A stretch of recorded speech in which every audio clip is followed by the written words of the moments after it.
കാഴ്ചയുടെ പുതുവസന്തമൊരുക്കുന്ന അനന്തപുരിയുടെ സ്വന്തം കാർണിവൽ ശാന്തിഗിരി ഫെസ്റ്റിന് പോത്തൻകോട് ശാന്തിഗിരിയിൽ ഇന്ന് തുടക്കമാകും.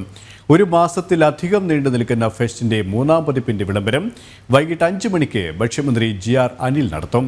ഒക്ടോബർ 9 ബുധനാഴ്ച ഗവർണർ ആരിഫ് മുഹമ്മദ് ഖാൻ ഫെസ്റ്റ് ഔദ്യോഗികമായി ഉദ്ഘാടനം ചെയ്യും. അനന്തപുരിയുടെ സ്വന്തം കാർണിവലിന്റെ മൂന്നാം പതിപ്പിൽ ഒട്ടേറെ പുതുമകളാണ് ഒരുക്കിയിരിക്കുന്നത്.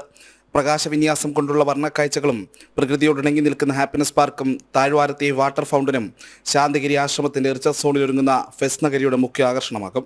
പ്രവേശന കവാടത്തോട് ചേർന്ന് നക്ഷത്രവനവും നാടൻ പശുക്കളുടെ ഗോശാലയും ഒരുക്കിയിട്ടുണ്ട്. 10,000 ചതുരശ്ര അടി വിസ്തീർണത്തിൽ പുതുമകൾ നിറഞ്ഞ അമ്യൂസ്മെന്റ് പാർക്ക് വിനോദങ്ങൾക്കുള്ള വേദിയാകും.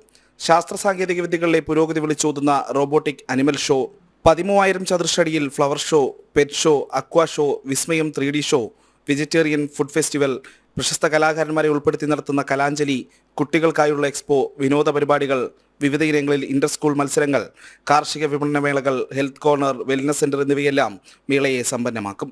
അവധി ദിവസങ്ങളിൽ ഉച്ചയ്ക്ക് 12 മണി മുതൽ രാത്രി 10 വരെയും പ്രവൃത്തി ദിനങ്ങളിൽ വൈകിട്ട് 3 മണി മുതൽ രാത്രി 10 മണി വരെയുമാകും പ്രവേശനം. ജനം, തിരുവനന്തപുരം.